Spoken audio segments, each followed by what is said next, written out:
What is going on, everyone? My name is Andy. Welcome back to another FPL video. In this one, it's some of my final thoughts ahead of the Game Week 16 deadline. So I'm going to go through the latest team news, answer some of your questions, go through benching headaches, and take a look at my team. And I'm in a position where I might sell Yuri and Timber, and I might use 3 transfers. And I'll explain why that is, what the team looks like for the next few weeks as well. So let's get into it. So let's start with Arsenal. There was quite a bit of information in this press conference, but I'm not sure how much of it was that useful from an FPL point of view. So on Saliba, Arteta said he hasn't trained with us yet. Let's see if he can be available. He also said he'll be back for Everton in Game Week 17, but wasn't sure about Wolves.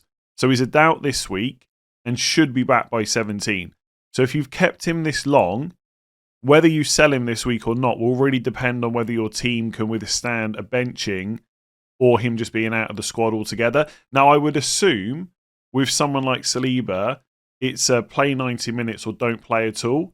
But there is a chance he's on the bench and comes on. Like if he's only a slight doubt. Look what happened with Calafiori midweek. Like you would have thought, given that Calafiori was suspended for the Premier League match, that he would have started Champions League, but he was on the bench and he came on.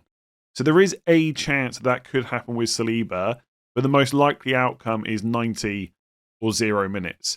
So if you've got a decent bench and you want to keep Saliba long term, absolutely fine to play him this week. If your team's in a bit more trouble, and it would help to sell him, I still think that's okay. Because I guess he's not guaranteed to be back for Everton, but according to Arteta, he should be. So what you do really depends on your team setup. On Timber, Arteta said it depends how he feels today. It's a matter of days. Now, there's lots of strong opinions on whether Timber will start or not. My opinion is the same as most people. He probably will start, but there is some doubt there. Because he wasn't in the Champions League squad midweek. And apparently he travelled. Now, lots of people have kind of put that together and said, well, if he was that bad, why would they have taken him at all? But actually, there was a quote after the Champions League game, which I didn't see until today. And this was after the game. Arteta said, we had a lot of players out as well in the defensive line. And we lost 2 this morning. So it was a challenging one. Now, whether he's talking about 2 players they lost the morning that were both defenders, I don't know. But it's possible that Timber travelled and then he couldn't play.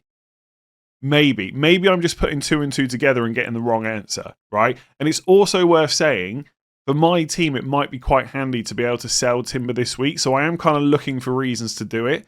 So take that subconscious bias into account when you hear what I'm saying in this one.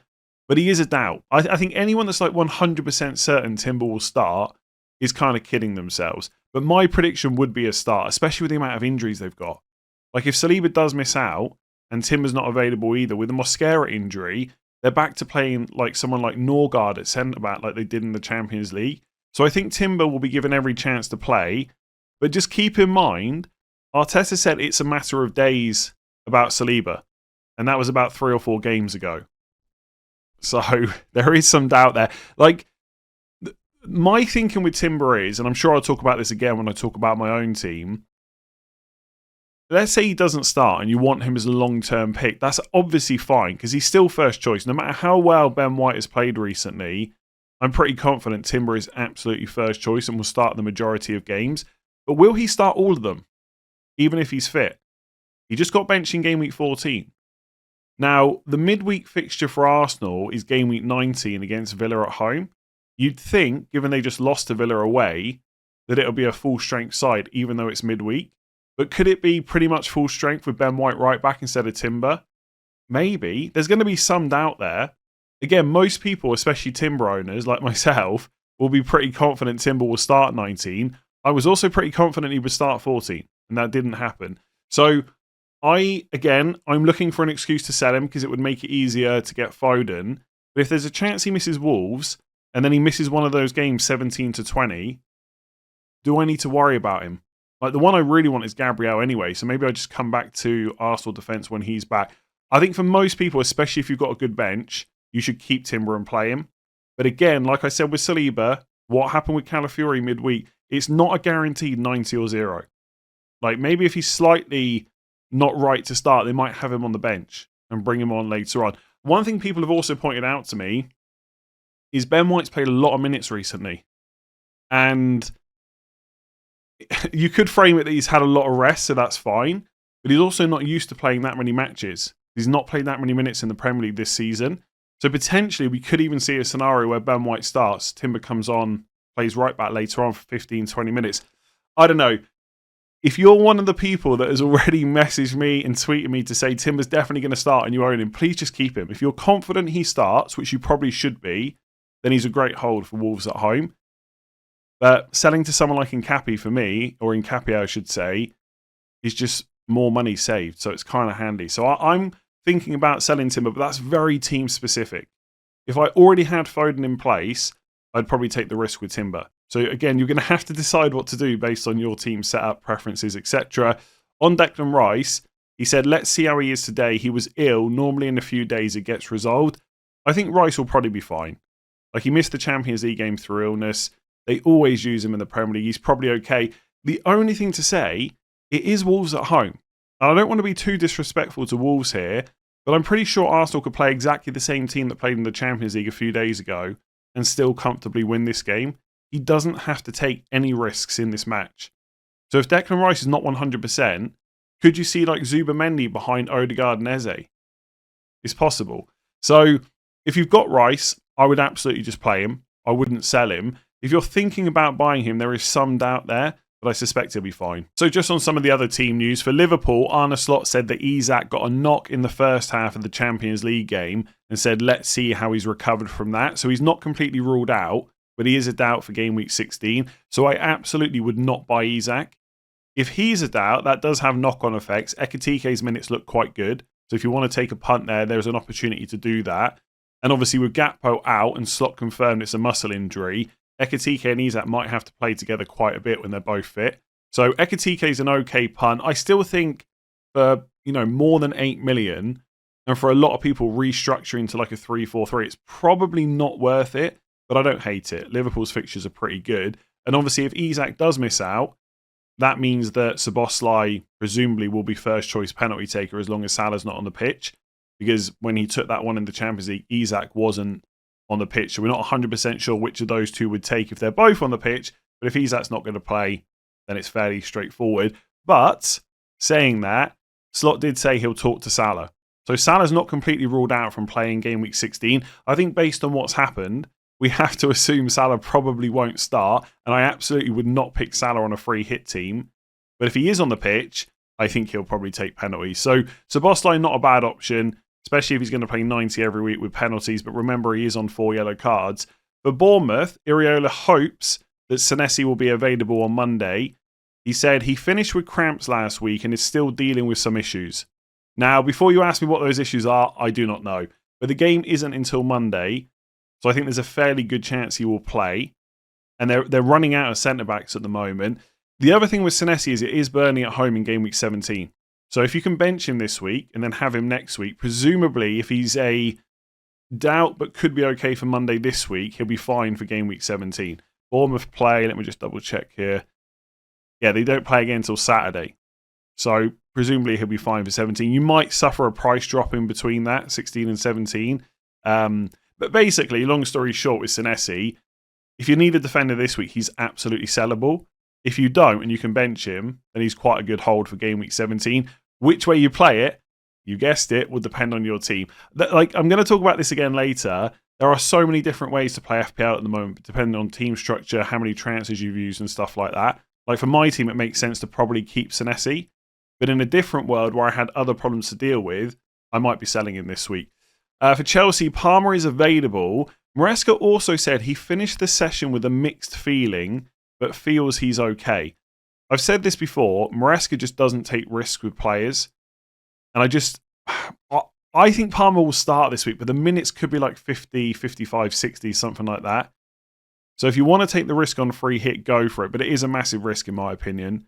And there is no way I'll be buying him right now. I just think when you look at the fixture schedule that's coming up, like generally for all players, like after this week, to be fair, they have got a week in between the next two Premier League games. So Everton, Newcastle, then Villa. But over Christmas, 27th of December, 30th of December, 4th of January, 7th of January, like these 4 games, in my opinion, the maximum you're getting out of Palmer is 3 of those. And I would not be surprised if it's just 2. And even if he does start 3, like it's reduced minutes. for me, he's one to look at 22 onwards, basically. When the fixtures get really good and you've got a lot of information about what his minutes are really like, I just would not go there anytime. I would not transfer him in this week. I think it's I don't want to say terrible use of a transfer because we have got 5. You can take some punts, but the minutes are just not there. And then for Brighton, Matoma apparently is available again. He's been out for a while, so I wouldn't go there just yet. But Brighton do have some nice fixtures coming up after Arsenal. He's only 6.1 now. So for Man United, Ruben Amorim said that De Ligt and Maguire are out of game week 16. So potentially Heaven will play again, who's only 3.8 million, but he's not a long-term pick. And then probably more importantly, from an FPL point of view, Amorim said he doesn't know if Mbeumo, Ahmad or Mazraoui will be involved against Bournemouth in game week 16 because of African Cup of Nations. So even though the game is only 3 days away, the club still don't know whether those players are going to be called up for international duty. And obviously they will play in the tournament, but it's just about when they will go. Now, I still personally believe any key player will play game week 16 and they won't go to African Cup of Nations until game week 17 onwards. And so if you've got Mbeumo, I wouldn't be in a mad panic, but I can't guarantee it. Like based on what Amorim said, there's 3 days to go and we still don't know whether they're going to be in the squad against Bournemouth. So if you're sat there with Mbeumo, who's probably the key player from those 3 from an FPL point of view, and you've got the money to just move to Foden or move to Bruno or something like that, you probably just do it if you've got a spare transfer. I wouldn't be taking hits to do it. You can just do it in 17 instead. But there is a small risk, very, very small in my opinion, that Mbeumo could miss the Bournemouth game.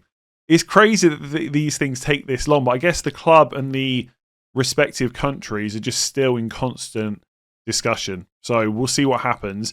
For Everton, Moy said that Branthwaite and Roll are back on the grass and doing some work. He said that Merlin Roll is obviously much further on than Jared Branthwaite. So Branthwaite's still out for quite a while. So if you're thinking about Keane, maybe from 18 onwards, he's probably still okay. I don't know how long-term a pick he would be, but at 4.6 million, it's quite a nice price. Otherwise, if you want to go absolute safety, just buy Tarkowski instead. Either way, probably not worth buying Everton players this week or next. It's Chelsea away followed by Arsenal at home. For Palace, interestingly, Glasner said he hopes that Mateta and Sarr are available for game week 16. He said, we need to train and see if there is any reaction, but it looks good right now. So it's possible against Man City, both Mateta and Sarr will play, and obviously then Sarr from 17 onwards will go to African Cup of Nations. So Sarr is still a sell, and don't buy him, absolutely. But obviously with Mateta, if you want to keep hold of him, it's not the end of the world to do that. I believe around the European match that they had yesterday, either before or after the game, Glasner mentioned that Mateta is still managing that knee problem. So if you remember, he came back from international duty, I think it was, with France a few weeks ago, and there was mention of a knee problem, but that he should be fine. But obviously he has been subbed early quite a lot. So for me, obviously don't take him out for a hit or anything like that. And if you want to keep him long term, it's absolutely fine. But I still just don't think we're going to see the minutes over the next 3 to 4 game weeks to warrant keeping Mateta there, especially when you can get cheaper options and free up some money. So I think for most people, Mateta is still probably a sell, I would say, because of the minutes coming up. Glasner also said that he won't he won't start any player twice in that European match that's just before Leeds, like 2 days before the Leeds game in game week 17. So I suspect it'll be mass rotation in Europe. So if you've got like Richards, Lacroix, Gay, Mateta, I suspect they're all going to start that Leeds game. So if you want to keep them, absolutely fine. And Munoz is out for 4 to 6 weeks. In terms of replacements, there's a question on that later. And then for Leeds, Nemetra is out of game week 16. So for those of you that have got free scoring Calvert-Lewin, he's definitely going to start this game. So despite the yellow flags and injuries this week, there were quite a few benching headaches submitted, although they were mostly players with horrible fixtures. But I completely get it. I've had to make some of these decisions with my own team as it stands. So at the top, I've gone for Welbeck over O'Reilly, primarily because Welbeck's on penalties and because Liverpool have struggled a bit defensively. Now, for what it's worth, I do think Liverpool defence is better than what the clean sheets have shown recently, but I also think that Brighton will probably give them a bit of a hard time. So I've put Welbeck right at the top. Then I've gone for O'Reilly against Crystal Palace away. There's always slight concern about his minutes, but I think he will play this game. Again, Pep mentioned like a week or two ago about the fact that he's young and so his recovery is good. So I suspect to be in that team. I don't see Ait Nouri being thrown in for Palace away when he hasn't played much recently. So I think O'Reilly will play. Then Anderson against Spurs at home. I mean, honestly, now I'm recording this, I'm wondering if I should have put Anderson slightly ahead. Because he does have some attacking threat. He's great for DEFCONs. It is a home game. Maybe Anderson should go ahead of O'Reilly in second place. But either way, Anderson in the top 3. Then Minte against Liverpool away. Then lots of Newcastle defenders were mentioned. So Chow, Burn, Livramento. I've put Chow at the top. Well, not at the top of the list, but above Dan Burn. I'm not really sure why, though. I feel like those two are almost identical. I mean, Chow's absolutely nailed on, but I'm pretty sure Dan Burn's also nailed. They've both got a bit of goal threat. They're both okay for DEFCONs. I've gone for Chow ahead of Burn for reasons I'm not quite sure I could tell you, but they're definitely both ahead of Livramento. Because Livramento is not all that attacking, not to offset the DEFCONs that the other two offer anyway, and he's not great for DEFCONs. So Livramento would be at the bottom. And also Sunderland away, like the reason, I think if this was done in pre-season, I'd probably have those Newcastle defenders higher up because I'd view Sunderland at home as like an easy fixture. But it's obviously not as easy as we first thought. Like, will Newcastle keep a clean sheet? I wouldn't be so sure. If you think the clean sheet's obviously almost guaranteed, they should go to the top, but I just don't see that. Dewsbury Hall against Chelsea away, so quite low down the list. Chelsea's not easy to play against. Then Lacroix against Man City at home. Then Keane against Chelsea away. You'd rather play Chelsea than Man City as a defender just about, but because Keane's away, he's got to go below Lacroix for me. So let's get into some of your questions, and lots of people asked this one. Who are the best Munoz replacements, Burn/Chow, Vandenberg or O'Reilly, trying to take into account rotation during the busy period? Here's one suggestion, which I know people will hate, Virgil van Dijk. If you want someone that's close to Munoz's price, that will start every single game over Christmas, play every single minute, attacking threat, DEFCON potential, and who knows, maybe even one clean sheet along the way, Van Dijk's probably your man. 3 home games in the next 4, Brighton, Wolves, Leeds. It's not bad. Now, it's not great that it's Brighton at home followed by Spurs away, but honestly, if you had to play him in the next 4 games, it's not the end of the world in my opinion. So Van Dijk's okay. He probably will drop in price soon though. It's always annoying when you buy a player and they drop in price straight away. And will that price recover? Probably not, to be honest. Not anytime quick. Unless he gets like a big score in one of the next 2, ahead of Wolves at home, Leeds at home, I'm not sure he'd go back up to 6 million anytime soon. But let's see. With O'Reilly, the problem with that pick is everybody wants a guarantee he's going to play every game. And I just can't do that. So if you want someone that's going to play every game, don't buy O'Reilly. I don't think he's going to get benched like 2 or 3 times. I think he'll play the majority. But could he get benched once? Yeah.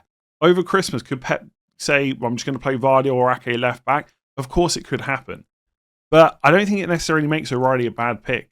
He's a nice price at 5.2 million. I think he'll play Palace away this week. Then it's West Ham at home in 17. Then it's like Forest and Sunderland away. The fixtures are okay. But if you want a centre-back that's going to play every game with DEFCONs, obviously O'Reilly's not your man. The other player to consider is Nketiah at Arsenal. Now, the problem is I just don't know when Gabriel's back. But I'd be hopeful that you'll get the next 3 to 4 fixtures out of him. He's only 5.4 million. So he's another one to consider. But again, can I guarantee that Arteta won't change something up over Christmas? Not really. I can only do that with Gabriel and Saliba when they're fit. And that's just not the case right now. In terms of other, like Burn and Chow, probably not for me. Like it's 2 away games in the next 3 and the home game is against Chelsea. In terms of whether Vandenberg's the best pick or Keane or Van Heck, like it really depends what week you need them. And I was saying this to people on my YouTube members stream on Thursday. There is no right or wrong answer in terms of who the best replacement is. So the only thing I can recommend you doing is what I've done, and that is get onto a planner like the one on Fantasy Football Hub, as always, links in the description below, scan the QR code on screen, and determine which week you need certain defenders, okay? So let's say for my team, this is probably not what I'm going to do, right? But let's just say I was going to go Minte to Foden, right? And I was going to fund that by selling Timber, which I may well do, but probably not in 2 moves. I'll come on to that later on. But let's just say that's what I'm doing. I've got 4.9 million to spend. And because I've got Senesi, who's a doubt, and Lacroix against City at home, I want a defender that's good this week specifically. So for me, it would be Vandenberg. That is who I would buy because I would want to play him this week against Leeds at home. And then next week in 17, if I have to play him, he's got Wolves away. So it's not terrible. Okay.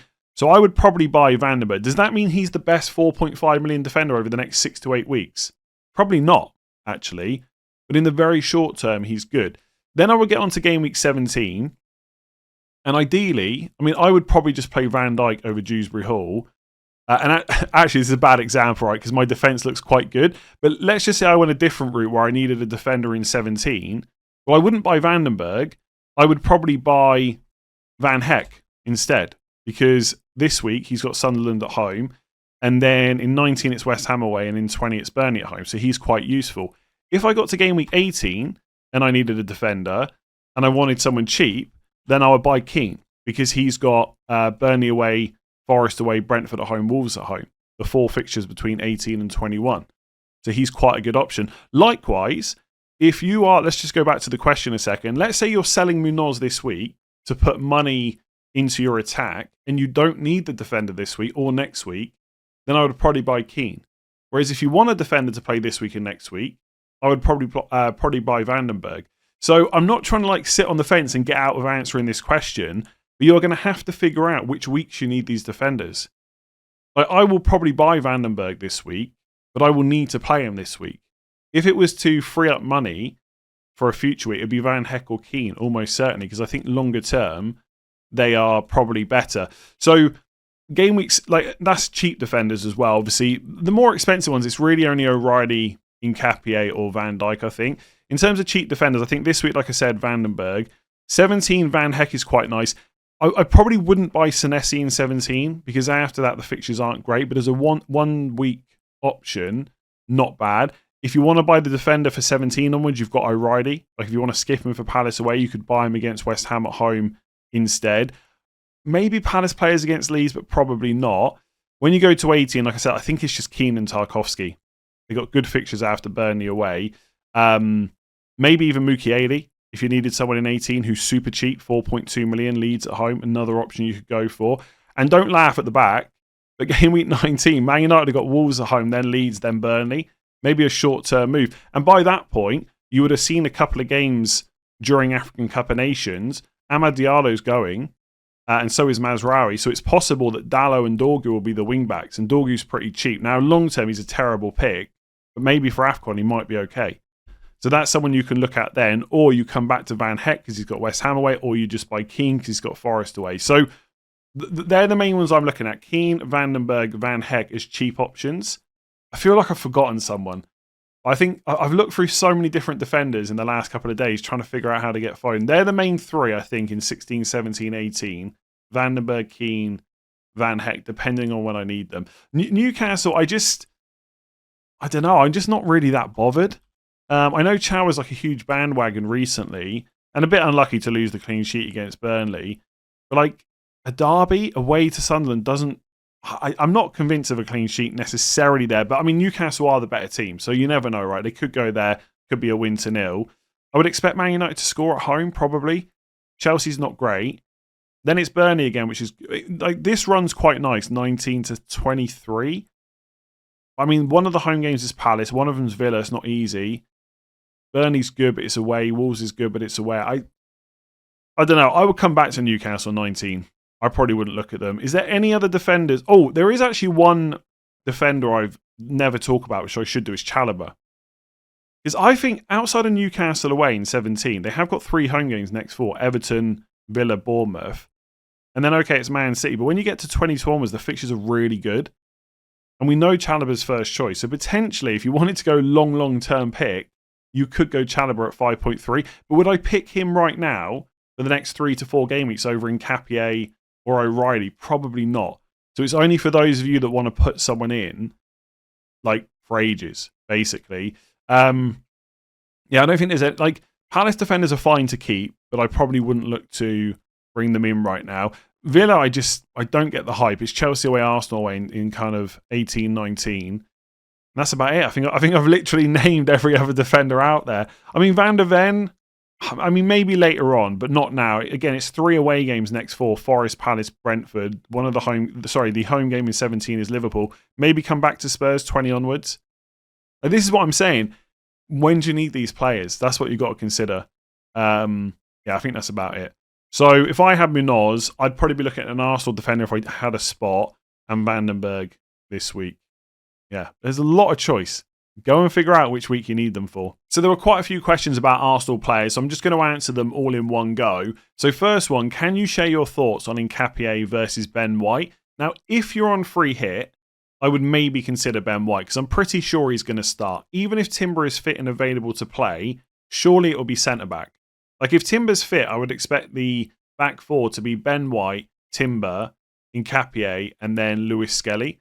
So I'd be really tempted to go for Ben White. The only slight doubt is Saliba wasn't completely ruled out. So if Saliba's fit and Timber's fit, does Arteta play both of them and just use Ben White later on? Potentially. So on free hit, I would consider Ben White. He's a huge differential. I would not buy him with a transfer because it feels way too short term. Now, Nketiah might also be short term because we're not quite sure when Gabriel's going to be back. Even though people keep telling me Gabriel's not going to be back until 2026, which I know is only like 3 weeks away, but I can't find anything that specifically says that recently. I think people are going back off what was said a while back when Gabriel first got injured. So I'm not quite sure if that is true. It might be. But either way, Nketiah doesn't feel as short term as Ben White.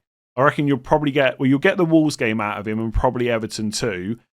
And then Brighton at home, Villa at home, 18-19. That takes you up to the new year. And then maybe you get Bournemouth away as well. So I think with Nketiah, I don't want to say guarantee, but I think there's a good chance you will get the next 3 to 5 fixtures before Gabriel is a potential issue for you. Like if every other defender was fit apart from Gabriel, I'd be a little bit more worried because we could see like Saliba and Mosquera line up as the centre-backs. But Mosquera is also injured. So surely Nketiah just plays every game he's fit for. I don't foresee Ben White right back, Timber centre back, and Saliba centre back as well. I think Arteta will want a left-footed centre back if he can, so Nketiah will just play. So free hit, maybe consider Ben White. The safe option on free hit and kind of short term is probably Nketiah. Who's the best Arsenal attacker this week apart from Saka? I would probably, if I was on a free hit and I wanted to go double Arsenal attack, I would go for Eze because he's got bench in the Champions League, but it doesn't guarantee his minutes. That's the only problem. If you're looking to bring someone in longer term, I'd probably go Rice. But specifically for free hit, probably Eze. I think Gyökeres will start, but again, it's hard to know for sure. Next question. If you have triple Arsenal but not Saka, would you prioritise dropping Raya or Timber? I think it has to be Timber. Again, like I said earlier, I think he probably will start. But there are doubts there. There's no doubts about Raya. And honestly, Arsenal's fixtures, they're not easy after Wolves, but they're not terrible either. Raya will start every single one of those games. You can't say that about Timber even if he's fit. I know that's the boring answer because Raya only gets 2 and 6 points. Timber can go and get you a big haul. But based on the info we have right now, you've got to drop Timber before Raya, in my opinion. And then is it okay going from Eze to Saka to captain Saka? Yes. Like, I do think Eze is quite a nice choice this week because he didn't play or didn't start in the Champions League. But I don't think, even though he got that hat-trick against Spurs, he's still not captain material for me. Not when you've got Saka as an option, who's on penalties. So, and who also got, or who also was benched in the Champions League game as well. So I still see Saka as the better option. Like, if captaincy wasn't a factor, like, let's say that Haaland just had a really great fixture this week. Let's say you had Burnley at home and you were just going to captain him instead. I probably wouldn't make the Eze to Saka move. I'd probably just save your transfer. But because it includes captaincy, I think it is viable to do that. So would you triple captain Saka if you could guarantee his minutes were 85 plus this week? I think the answer would be yes. I actually answered a triple captain question on the Gameweek preview the other day, which allowed me to reuse these graphics, which was quite handy. And I've thought about it a little bit more since. And I still stand by the fact that Haaland is probably the best option on paper for West Ham at home. But Saka's going to be quite a big differential. His ownership is nowhere near what Haaland's is. And what you've got to remember with a triple captainship, you can still captain the player that you don't triple captain. I know that sounds so obvious, but I think sometimes people overthink it. Like if I triple captain Saka, that's a nightmare because I can't triple captain Haaland. You can still captain him though. So if Haaland does better than Saka, you're only missing out on one score. Like your triple captain is just worth whatever they get in normal points. So if Saka gets 10 points, your triple captain is worth 10 points because you could have captained him anyway for 20. So if you triple captain, it's 30. Does that make sense? So in worst case scenario, Saka gets 8 points and Haaland smashes it with 17. and you triple captain Saka this week, you captain Haaland, you've missed out on, what did I say, 8 and 17? So you've missed out on 9 points, basically. So because of the differential factor, I'd be quite tempted to go for Saka, plus he was rested in the Champions League. But honestly, Haaland will probably play close to 90 in that West Ham game. So I don't think they've got anything to rest him for afterwards. It's a week until the next game. So on paper, I still think it's Haaland. But differential factor, yeah, I think the benching in the Champions League would tempt me. But it's worth saying it's Wolves. The game could be 4-0 by the 65th minute. And Saka could come off on 70 with just one return. Like, it's the risk you take. But yeah, I think we often overthink triple captain quite a lot. If you want to go different, it's really not the end of the world to use it on Saka this week. One quick thing about Bruno Fernandes against Wolves at home. Obviously, smashed an 18-pointer away from home. I don't think I would wait for that game, because that's the biggest differential that's left out of these three. But game week 19 is the last week you can play the triple captain. Now, what I'm about to say is very, very risk adverse, because Bruno Fernandes never gets injured. But if something was to happen where you couldn't triple captain Fernandes against Wolves at home, the options in 19 just aren't as good as Saka this week or Haaland next week. Like, you would probably just default to Haaland against Sunderland away in 19, but that's not as good as Haaland at home to West Ham. And let's say the game between Man United and Wolves wasn't called off, Fernandes was just injured. Like, would you be happy triple captaining someone like Cunha or Saka at home to Villa? Probably not. So I think there is value in getting the triple captainship used when you know a player is fit. And in this case, you know Saka's fit. You know he's just been rested in the Champions League. You know Wolves are awful. Not terrible. Otherwise, I'm using it on Haaland in 17. So I'm going to quickly talk about Harry Wilson, because I've had a lot of questions about whether he's a good pick over the last couple of days. Although for some reason, not too many questions specifically for this video. But let's talk about him anyway. Is he a good short to long-term move? He's okay. That's about as excited as I can get about Harry Wilson. Yes, he's done well recently. Yes, it's Burnley this week. But it is away. And his expected goals per 90 is 0.17 this season. And his average minutes per start is 77. So it's not like he even plays 90 minutes every game. Now, his minutes in the short term should be pretty good because the players going to African Cup of Nations and stuff like that. But long term, they are not guaranteed. Like, he probably will keep starting. But I think the idea of him playing 90 minutes every single game just seems so unlikely. And once you're past West Ham in 18, the fixtures aren't even that good.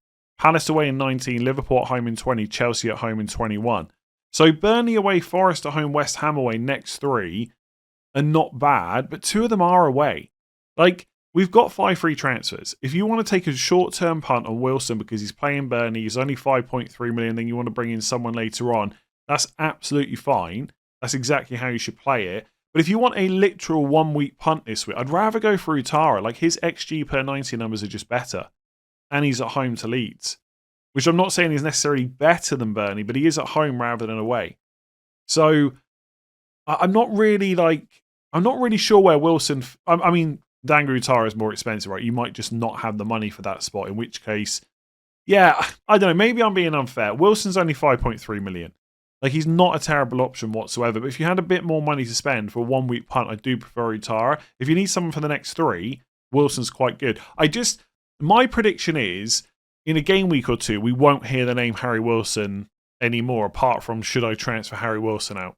Like, that's my prediction. From 18 onwards, I think Dewsbury Hall's just a better option who's slightly cheaper. So if you're looking to bring in an enabler to have long term, I just prefer Dewsbury Hall. And for what it's worth, that guy has overperformed. He's not going to keep getting these double-digit scores he's got recently, but the fixtures are much better and his minutes are much more secure as well. So yeah, I feel like I'm being harsh because everyone's talking about Harry Wilson. I think he's fine, but I cannot get more excited about that. Or sorry, get more excited than that about him. Like, those stats are just really bad. And I know the guy scores worldy, so maybe he'll just keep banging him in from 20 yards, or maybe the goalkeeper will like almost passing the ball and it'll be an open net. I don't know. I just think there'll be panic stations if he blanks against Burnley, basically. And like I said, my prediction is we won't hear about him again in a couple of weeks. But short term, go for it, especially if you need someone cheap. Like, next 2, better than Dewsbury Hall. So let's talk about my team. I've made it all the way to Friday with 5 free transfers intact. So I've not made an early move yet. And I've got 1 million in the bank. And actually, I think for the most part, my team looks kind of okay. I've got a yellow flag on Senesi on the bench, but I don't need to play him this week. So hopefully he'll be back for Burnley at home in 17. And then I'll look to sell him after that. And then I've got Timber in the 11, who's also yellow flagged against Wolves at home. Now, I am slightly concerned about him, but there is obviously a chance he plays as well. So if Timber does play, the weak links are really Dewsbury Hall against Chelsea away and Minter against Liverpool away. But I've got 5 transfers, so I could easily do Minte to a 1-week punt. Then all of a sudden, 10 out of my 11 players look good.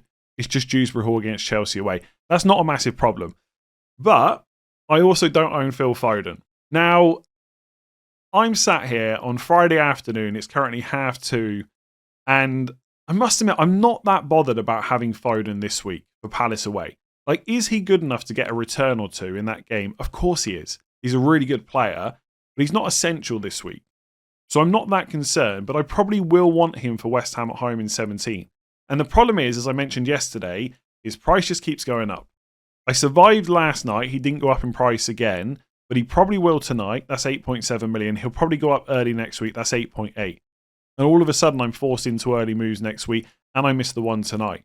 So I am tempted just to get him, and I might use that Timber yellow flag as an excuse.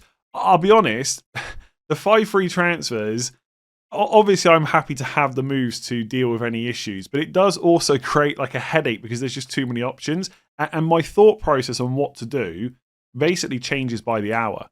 Like this morning, when I was out walking the dog, I was thinking I'm just going to make a 1 transfer move. I'll just do Minte to Szoboszlai or Dangu Utara as a 1-week punt, and then have 5 free transfers in game week 17. And also there was part of me starting to think I'm going to take that Foden ownership on. Like, he's a really good FPL pick. He's not absolutely essential. Why not take it on? Could Utara outscore Foden this week? Potentially. And if he doesn't, I've still got 5 transfers next week. Maybe I sell Cunha next week before Villa away rather than selling him before Bournemouth at home. Maybe I sell Saka after I captain him against Wolves. All that was going through my head. But then Arteta came out and said Timber's a matter of days. And maybe that's just the excuse I need to get Foden this week. So the moves would be Timber to Nkapie, who is not without risk himself, but only in my opinion when Gabriel's back. So Nkapie comes in for that Wolves at home fixture. Also, and again, like I said earlier, I'm almost looking for an excuse to sell Timber. So I am creating a bit of a narrative here. But if Timber does play against Wolves, there's every chance it's just centre-back. So it's not even quite as exciting as if he was a fullback. So Nkapie comes in, 5.4 million. Minte to Foden. And by the way, I still think Minte is a perfectly good pick over the next few weeks. Like outside of Liverpool this week and Arsenal in 18, the fixtures are quite good. And he's nice and cheap value. Like if I was buying a midfielder next week, I needed someone cheap, I'd definitely look at him. Anyway, Minte to Foden. And then I need to free up 0.5 million. And in my opinion, the easiest way to do that is Lacroix down to a 4.5. Now, I could do Senesi down to a 4.3. So I could go like Mukiele. But I do like Senesi next week. And I think, like, there is part of me, I've had Lacroix since Wildcard 4. I've had most of this defence since Wildcard 4. There is, in fact, have I had all of it? Yeah, apart from the Nkapie Timber spot, which was Gabriel for a while, I've had all 4 of these 5 defenders since Wildcard 4. There's part of me that doesn't want to let Lacroix go because I feel like he's been a bit unlucky for points and he's better than what he's shown so far. But he is the easiest way to free up the money. So Senesi would stay and Lacroix would go to Vandenberg. So it would use 3 free transfers. I'd have 2 left. I would save them, roll them into next week. I'd have 3 next week. Like, it's almost like fate. It is exact money. And this is going to be famous last words.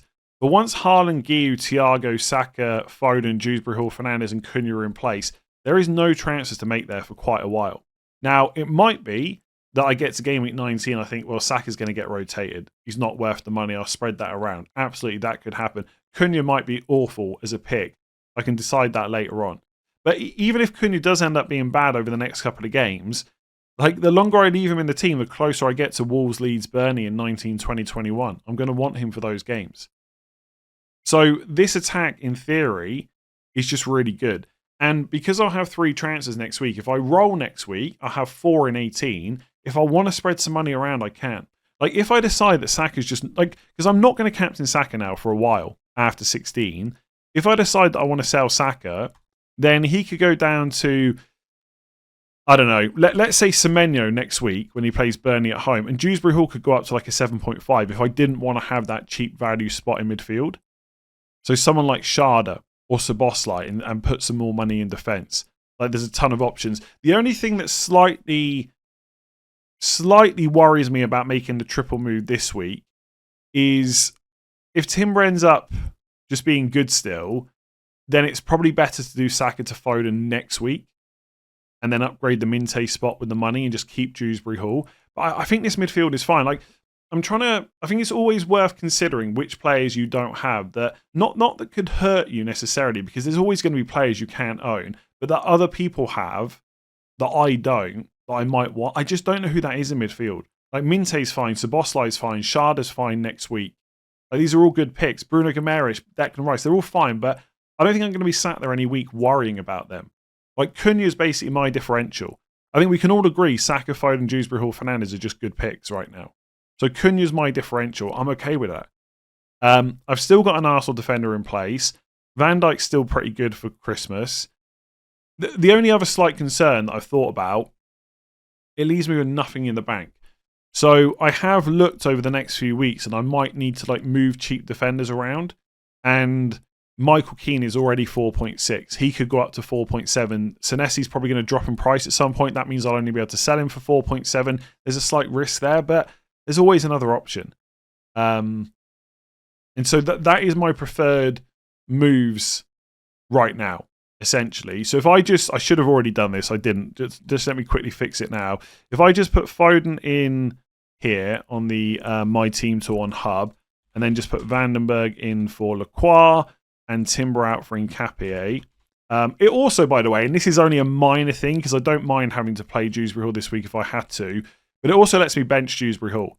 So I would play Vandenberg against Leeds at home over Dewsbury Hall.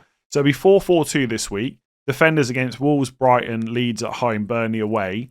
My midfield is Saka, Fernandes, Foden, Cunha, which just looks nice. And then Thiago and Haaland up front, which absolutely everyone has right now. Then in 17, if I just optimise it again, like it's playing Dewsbury Hall, I would probably play Van Dijk. But I can decide that next week. So it'd be 4-4-2 again. Senesi, Burnley at home, Anderson, Forest at home, Nkapie, Everton away, Van Dijk, Spurs away. Again, Foden, Fernandes, Saka, Cunha, Haaland, Thiago. Don't need to do anything with that. So I'd roll. So I'd have 3 transfers. I would roll in an ideal world. Something might happen next week. If it does, that's fine. I've got 3 free transfers. If not, I'm rolling to 4 in 18. If I just optimise that a sec, then I would play 3-5-2. So basically, again, Fernandes, Saka, Foden, Cunha, Haaland, Thiago, all pretty good that week. And then Dewsbury Hall comes in for Burnley away. Now, my defence that week, is Van Dijk, Wolves at home, and Nkapie, Brighton at home, with Senesi against Brentford away. And on the bench, it's Anderson, Vandenberg. Let's say I get to game week 18 and my attack is suddenly injured or suspended. I've got to use all 4 transfers, but my defence is fine. Like playing Senesi against Brentford away, which I probably wouldn't do because I own Thiago, or Anderson against West Ham away, is fine. Like if I get to 18 and I can't make a defender transfer with the 4 free transfers I in theory will have, it's not the end of the world. But you know what? If I want to make a move that week, it's Senesi to Keane, who has Burnley away, and just hope that Branthwaite is not back anytime soon. And obviously Keane would go in, and I could be here for hours, right? But if I just optimise it, I won't go to too many more game weeks. Game week 19, right? This is a midweek fixture. Raya and Nkapie double up against Villa. Not great, but I never mind playing Arsenal defence. Van Dijk against Leeds at home. He's handy that week. Keane against Forest away. Dewsbury Hall against Forest away. Like Fernandes and Cunha have got Wolves. Saka's got Villa. Foden and Haaland got Sunderland. And Thiago's got Spurs. Like, it's fine. And that's potentially with 1 transfer. So I'm going into game week 20 with 4. Now, this won't happen. Obviously, stuff will happen in between. But it's always worth having a plan. So I don't really want to use 3 transfers this week. But honestly, as soon as I saw that Timber news, I looked at that Nkapie move straight away. You get the Arsenal defender still for Wolves, but you also get Vandenberg over Dewsbury Hall, and you just get Foden in place before he goes up in price again. And it is just handy to have him for West Ham at home next week. So that is my preferred move right now. The other thing I was looking at, right, just really quickly on this, and this will actually be quick. when I thought that Timber would probably be fine, I was looking at maybe doing a 1 week punt kind of strategy and just ignoring Foden, which obviously sounds stupid, but it could work. So this week it would have been Minte to probably Dango Utara, although there would be part of me tempted to go Szoboszlai in case I had to keep that pick. But someone like Dango against Leeds, get to game week 17. The defence is still fine because I've got Timber in place, and hopefully he would be fine for 17. Senesi would come in for Dewsbury Hall. Utara at AFCON, he would go to... And this is what would have been nice about this strategy. It's completely against my playstyle, but it's only using one transfer every week. So every week I've got 5 if things go wrong. Game week 17, instead of having Foden, have Doku or Cherki. Now, obviously I wouldn't be able to guarantee Cherki would start or Doku, but Man City do have Carabao Cup between 16 and 17. So if you're looking for a 1 week punt in game week 17 for Man City against West Ham at home, it might not be completely possible to do this because Pep does Pep things. But if a player gets rested in the Carabao Cup, there's a good chance they'll start against West Ham. So potentially Cherki, 1 week punt. So you make that transfer. Game week 18, he comes out. And as long as Szoboszlai is not suspended, you get him for Wolves at home. And every week, the team looks good without the need of a transfer. But I don't have Foden. It's super tempting to do that. Foden's effective ownership is so high now. I'm kind of almost tempted to take it on. But because Timber has basically presented this 3 transfer move, which also is going to make some money on Foden as well, it just feels stupid to back against that. And by the way, if I got to 17 on the 1 week punt strategy and I didn't want to go Cherki or Doku, I could just go for Sharda against Wolves away. Like, there's always an option every week if you're just taking punts. So I'm probably going to do the Nkapie, Foden, Vandenberg move, and then maybe do Senesi to Keane in 18. There is part of me that just wants to dodge Foden, and I know what you're thinking, right? That's just, you'll never do that. You'll never dodge Foden. I don't know. Like, I know I do like buying players that are like 90 minutes penalties, etc. But I am willing to take the odd risk every now and again. If I knew Timber was starting, I'd probably just hold him and ignore Foden this week. And by the way, if I do the 1 week punt on Utara this week, I could just still get Foden next week by selling Saka. Anyway, I'm probably going to sell Timber and I'm probably going to buy Foden. How boring. I'm not going to swear. How boring is that? It's so boring. I'm going to buy the player that everyone else has already bought, only I'm going to pay 0.6 million more. I'm not happy about it, but I will be happy that next week I can just roll and I don't have to think about my team unless anything goes wrong. I'll leave it there. Thank you very much for watching. Make sure to give it a like and hit that subscribe button. I'll be live at 11:30 in the morning UK time on Saturday, slightly later deadline of 1:30 PM UK time. So I'll see you for that. Oh, and by the way, just really quickly, I'm going to captain Saka. I'm going to go against Haaland. Right, leave it there. Like, subscribe. Yeah, all that stuff. Bye. See you tomorrow.